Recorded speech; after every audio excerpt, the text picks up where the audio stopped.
time in 7 days. On the front row with Remy Gardner and Marco Bezzecchi.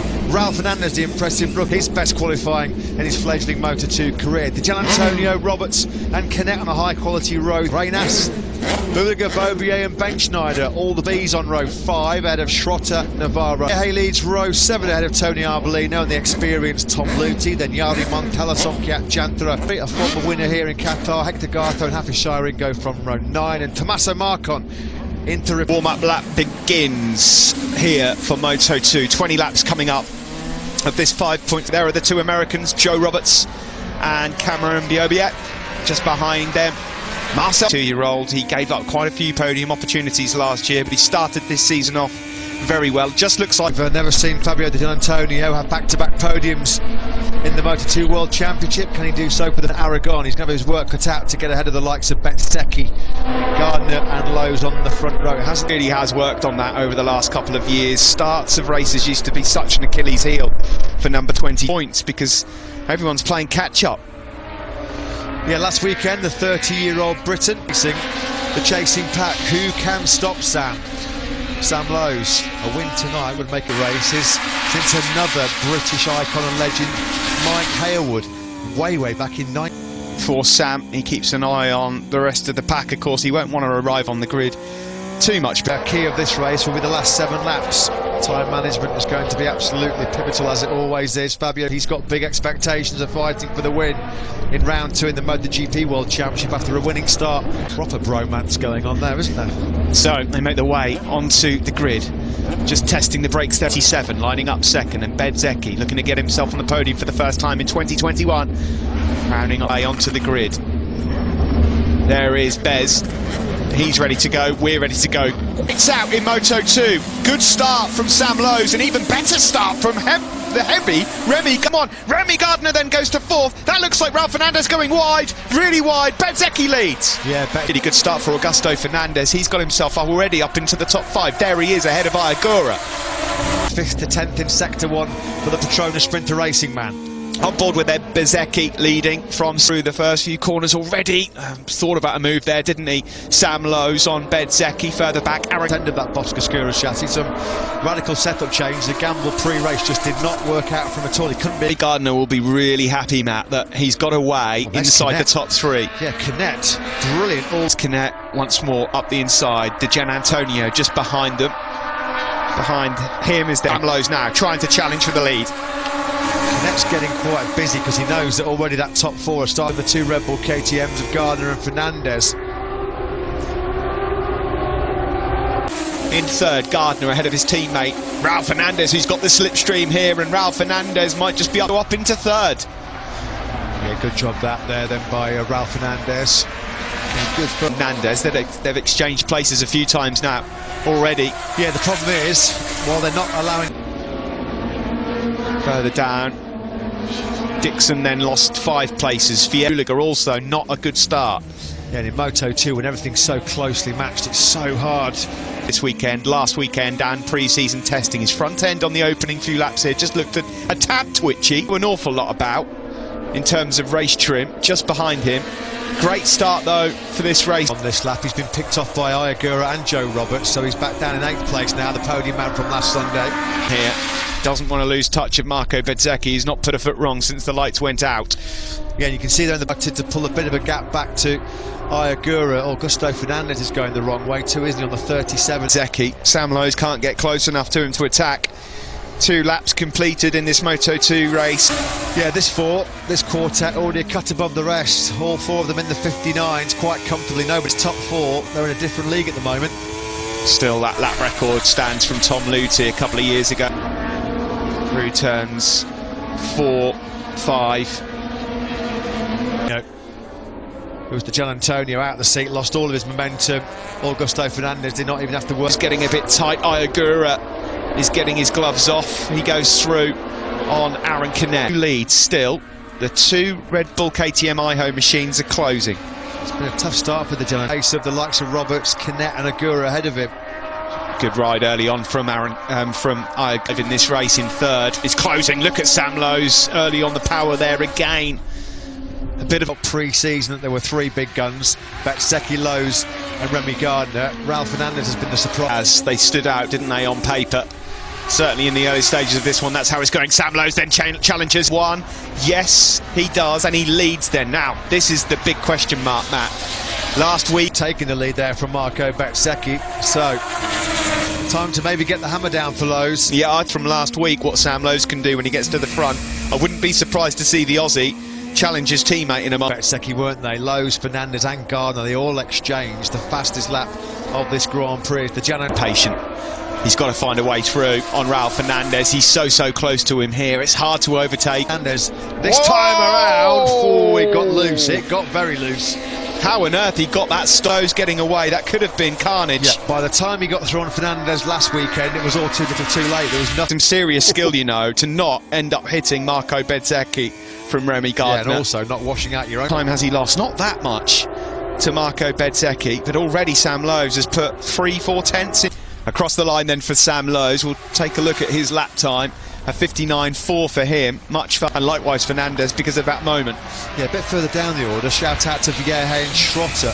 Or particularly initially got away well, but his weight then really cost him. A good start for Fernandez, but he's got the wide line back elsewhere as they look to try and find any spare bet of asphalt. Looking back from... There is Raul Fernandez then, through on Remy Gardner. That was close. Really in trouble at the moment. He's in 16th place. There's 16 laps to go here. There's Remy Gardner in third, number 87. Now has number 72, Marco Bezzecchi. Because you can see Sam Lowe's there. He's not really making any progress in checking out away from. Lining this one up. He's going to go for the outside line, which might just give him the inside here, but there's no room at the in this race. You just get the feeling that Gardner's the only one that can hold a light to Sam Lowe of him. Yeah, crucially last weekend, Bezzecchi just went out a bit of a rear grip late on, didn't he, in the slipstream. Perfect slips on through as well, so with the two-bike slipstream, Fernandez takes third for how much longer? Teammates, excellent wingman work there from the rookie, Raul Fernandez, number 25. Fantastic race at the performance of Raul Fernandez. Agura's in 6th place, at the moment comfortably keeping Cadet at bay. He's just on the power, Sam Lowe's not looking as stable as he was a week ago. Struggling. Gaps 3 or 4 tenths. It's doable. I think last week the gap was well over a second and a half by the time he try and reduce that gap or put the pressure on to see if Lowe's would crack and make an error of his own. Like he was being challenged there by Agura. Yeah, I think Agura got him. No, it was close. It might not be. He looks comfortable on a Moto2 bike as well, doesn't he, the rookie Agura? Up into the top 10, a good charge from the number 62. Yeah, he's slowly building confidence on that Calex frame as well. As He's kind of run into a rather large brick wall and then's doing mid-2 flaps again. Another couple of rookies who are there again. Fantastic work from them. Agura on that last lap was 4 tenths quicker than Joe Roberts. Who was prominent in the top 10 this time last week, but at the moment he's... A bad start as well, apparently, Simon Crowfire saying he was witnessing keeping compromise his early charge too. Here's your top 4 with 14 laps to go, exiting anything but easy again. On the exit of corners, Sam Lowe's not able to get the power down quite as... Extremely windy and a lot hotter, obviously. And I'm sure in warm-up he was probably out there on quite a used tyre as well. So you can see him plus here on his pit board, Remy Gardner, and it's not a situation he was in last weekend. So the pressure is on. The pressure at the end of 2020 in Portimao, and you just had a feeling, didn't you? Oh dear, there's a big crash. Is that Joe Roberts? He's got... Yes. Yeah, he is. Look at his face. That is a face of thunder. I mean, talk about livid. They might want to give him... Remy Gardner in the slipstream of Sam Lowe's. Is there going to be a change here? He's not going to just struggling to stay in the pace of these guys. Something happened between Roberts and Agura, I think, because Agura dropped behind. Well, was he just run out wide by Agura? It's hard to tell from that one. Let's find out. Yeah, we'll find out now. Agura got sucked into that one to try and avoid the bike. That's rider error, unfortunately. And then he was just at a PB lap on that last circuit, 59.400. He's not in that comfort zone. It's not hooking up like he wants to. And Remy Gardner just calculating now the moment of choice to pit. Quite there. He's still doing a brilliant job to hold on to first place, but you just feel like it's a matter of time before Remy Gardner takes the lead. The lap times are not as easy to come by as what they were at this very stage. He's having to work exceptionally hard to keep Bezzecchi just struggling to go with the pace of the 3 men ahead of him. It's a brutal class, Moto2. Lorenzo Dalla Porta, who's only lapping 4-5 tenths slower than these guys out front, and yet there's no points on offer for the former Moto3 world. Dinged respectively, they're having a right old ding-dong, the pair of them. Raul Fernandez, that's clever work. Bit of a game plan forming here. The two Ajo riders in the red. Thought Bezzecchi was being cut adrift of this battle. He fires in his best lap of the race, a 59.399. There's a big group behind our lead quartet. Yeah, this is some battle, isn't it? And the Tony Arbolino that we saw in on the Liqui Moly intact machine as Iagura there, lovely, up the inside of Aaron Canet 2 years ago, or from last year even. Xavi Vieje then in that group, someone was just going. Bobier has just dropped down the time screens. I'm not sure if he went off circuit or not. Yeah, he has. I think Cameron Bobier. Down and out, the pair of them in very strong point scoring finishing places as well. We mentioned this here in Qatar. Just when you think you've got your setup dialed in and everything's perfect, the wind changes direction. He said that's been a problem in trying to shorten that steep learning curve in Moto2. He said every try and find consistency with your riding and certainly with your setup, because you're not sure whether it's a problem from your riding or a problem with. At the moment, he's made a pretty good fist of it this weekend. This is the mammoth battle going out front. Despite those wobbles a moment ago, Sam Lowes looks like he's just settled a bit. Joe Roberts is of doors going on here from Joe Roberts. Looked like he just exceeded track limits, and then as soon as he went off the curb, and they're trying to contend with Iagura, who was piling the pressure on. Iagura did regroup actually and has got himself back. Oh, he's regrouped. He's just put in his fastest lap of the race, a 59.2, which keeps Remy Gardner 0.3 tenths quicker than Raul Fernandez. So intriguing stuff at the halfway point of this Moto2 race. Canet, I wonder already on the Boscoscura, pushing as hard as he was in those first 2 or 3 laps, whether Canet couldn't get the bike stopped or turned. There was all kind of mammoth problems mounting throughout the Grand Prix last time out. Pulled over to one side. Is that Marcon or is it Baldassari?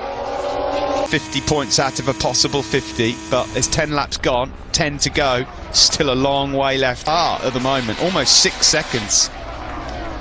Yeah, totally different league. The top 4 men are operating. Issue, a rare mechanical problem in the Triumph Engineer. Fernandez, it's unbelievable how well he has adapted to Moto anymore, and we're 1.5 races into his career in this intermediate class. He looks so at home. The tyres where the fuel load lightens. He's got, of course, a lot of data and knowledge gathered from last weekend, which is going to... 5th here is 21, Di Gianantonio on the podium last time out, being followed by the rookie Navarro.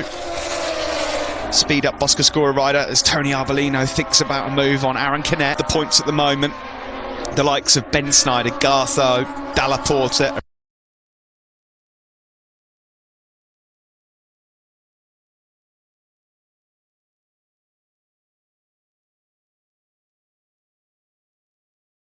Reynas, the experienced Swiss rider, he's down in 22nd ahead of Chantra and Bald from a couple of years ago.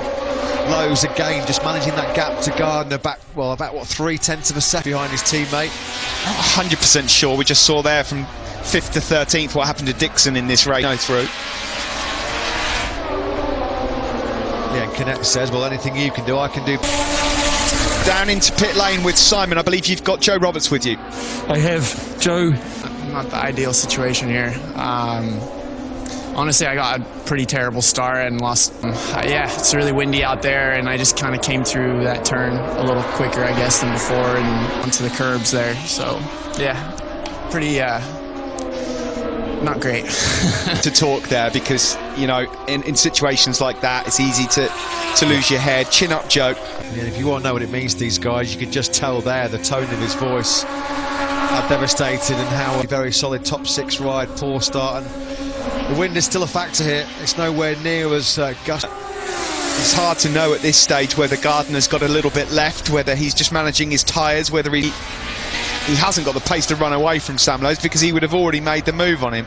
But there's still maybe to go. It was 7 laps to go pre-race, and Sam Lowes said that's the key moment of this Grand Prix. That's going to be to claim a scalp here as well. He knows that he's fighting Sam Lowes for this World Championship. There's a lot of pride. Some observation regarding tyres? No, not at all, guys. I was just whispering in your ear, Steve, that everyone is on the same rubber. Turn 2, the scourge of so many riders here as the temperature drops. Jumping on the left-hand side, that hundreds of crashes around this Losail International Circuit at turn 2. To be fair, he was nowhere near the point scoring. Mature and bitterly disappointing end for Tom Lutin. It's a rather forlorn walk away. Yeah, it come down on this lap. Yeah, and again, I kind of ruled Marco Bezzecchi out of this race once before the break there. He was down. That's a horrible crash. He's almost gone for the fence there, Tom Lutin. Numerous barrel rolls. That's going to... To go, he puts in his fastest lap. Fantastic stuff from Sam Lowes. Remy Gardner was only a tenth slower. Asking questions.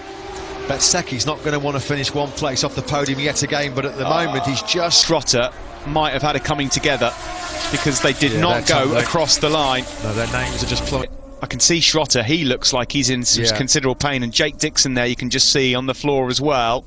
Jake Dixon, of course, could do without and any further injury. Yeah, of course.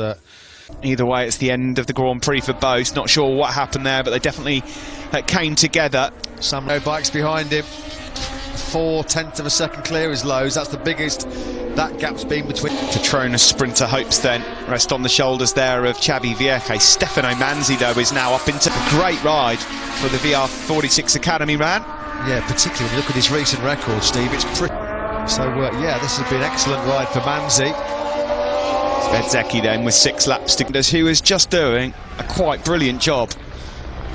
Yeah, Bezzecchi, unfortunately, just like it's going to be quite a lonely 4th place for the Italian. He's comfortably clear of Manzi, who's just picked off the best ever performance in World Championship racing. A couple of 4th places in the past for the 21-year-old. Fade. He's not fading right now. So there is Manzi in 5th. Agura has also knowledge like gold for him in this battle. Also for the likes of Vietti and Arbolino. All of these rookies that have stepped up from Moto3 are really, really class, aren't they? Manzi, there's 8 or 9 seconds up to Bezzecchi in a lonely 4th at the moment. This one's going all the way. Celestino Vietti moves up into 11th.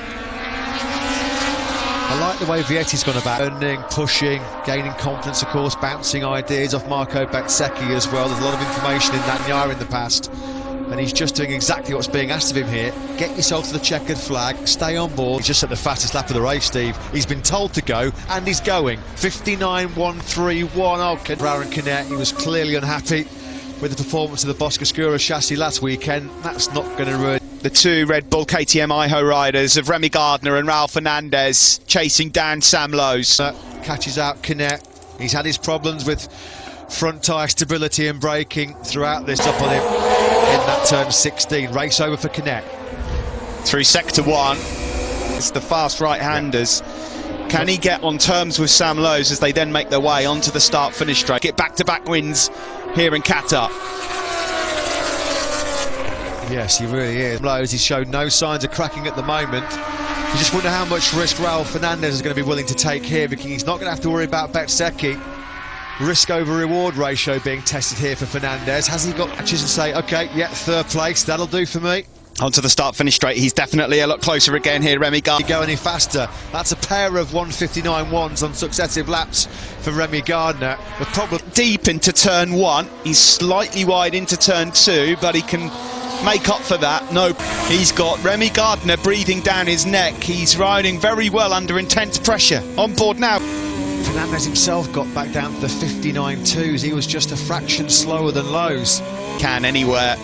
You can see him closing up here. Now this is the section of the circuit where Gardner can't really analyse. Yeah, the jury's out on that one, isn't it? Now then Gardner, again, just...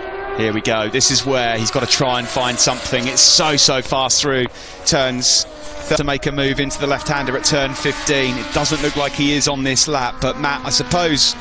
Strengths and weaknesses of Sam Lowes are, because he's sat behind the Brit now for quite some time. So he knows exactly what Lowes' Calex is doing underneath him. So it's all just about picking the right... Is Raul Fernandez going to be able to hold on to the speed that has been upped here at the latter stages of 20? Gardner can't do any more. He cannot do any more. That's 3 successive 59.1s and Sam 9.2s, and that's just keeping that gap around a 10th to 2/10. It's an excellent batting chance of taking the victory, and that's exactly what happened last weekend. Is history going to repeat itself here? Clinging on desperately in 3rd there is Raul Fernandez. I think you're right, Matt. He might have to wave the white flag at this one. Absolutely brilliant. He comes into turn 10 now. This is where Gardner was able to close up on the brakes on the last lap. Not what he wanted. Fourth place last weekend, mugged on the last lap by the Gian Antonio, doing 2-minute laps now, and he's dropped down to 10th, the Italian. It's calm in the Elfmark VDS bottle. He cannot do anything else than what he's already done in this race. Has he got one last trick? He's not buckled yet. He hasn't cracked. Sam Lowe's, every time he's come over the line over the last few laps, he's just seen. With 2 laps remaining, that is class. Now, has he taken this win or the Fernandez there having one of his better rides. He's challenging still Iagura and Xavi Vierge for 6th place in the Arbolino, but it's the battle at the front that we're interested in, and I think that Sam Lowe's might have just broken the pair on that last lap. Sam Lowe's, boy, has he resisted some pressure tonight, because Remy Gardner has tried absolutely everything within his armoury. Twitch there from the number 22. But he's still got a decent... Well for Sam Lowe's, because last week he was able to manage that comfortable gap back to Remy Gardner. Tonight, keep him at arm's length, hasn't he, Sam Lowe's? There's going to be an extra lunge coming from Remy, though, and you just want... Third place. I want that first Moto2 podium. These two can scrap it out for the win. I'm not going to do anything silly and winding up towards the last lap. It's a Great Britain-Australia showdown. The Ashes on 2. On the penultimate lap of the race. What a lap time that is from Remy Gardner. The 3/10 he lost a little bit loose, wasn't he? Going through turn 2. That's the places he's being pushed to by. Later, won't he? Just trying to cling on. Sector 2, Sam Lowe's is strong in. Sector 3 is where... Get ahead of the line when you've got an identical engine underneath you. Nobody giving an inch. Is he going to be close enough, though? That's the problem. Coming to the phase of the circuit where he's so strong. Turn 10. That's where he's been able to take some time back on Sam Lowe's in the braking zone. Who's got turn number 11? We'll hit the fast rights then. Turns 12, 13 and 14. Gardner's running out of time here. And closer. Where's the move coming? We come 15. Around turn 14. It's turn 15. It's being lined up. Remy Gardner now. Offensive line.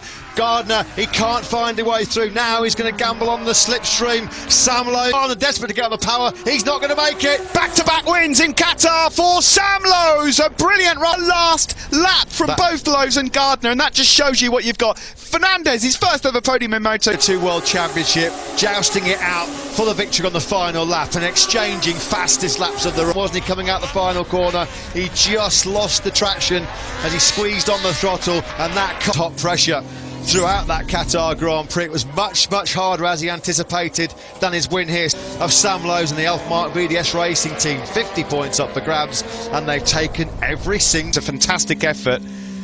Both guys gave absolutely everything. They threw it all. Sam Lowe's gets a congratulations from Tony Arbolino, who had a pretty good ride himself. 2 World Championship. Well, Gardner will be able to go to sleep tonight knowing that he could have done nothing more. What a job. What a rider.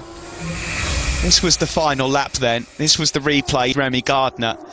And he had so much corner speed, I think he had to check himself a bit, because otherwise he'd have gone into the back of Sam. And there, that was really something special between these two men. And at the moment, Matt, it looks like it's 2 men. The way of Sam Lowe's, and the first rider in Moto2 history in, what, 12 years to take the first intermediate World Championship races since Mike Aylward way back in 1966. Base team. There you see Sam Lowe's, and that's great. By a good ride from both of his men. Not quite the win, but hey, Gardner and Fernandez on the podium, don't you? Great effort. Oh, yes. What I can say, of course, really happy. That Remy didn't try too much to pass. That, for me, for Remy, 20 points in this track is quite difficult to pass, and after that to keep it. So for me, it was really good and good learning. Congratulations. Thank you, Simon.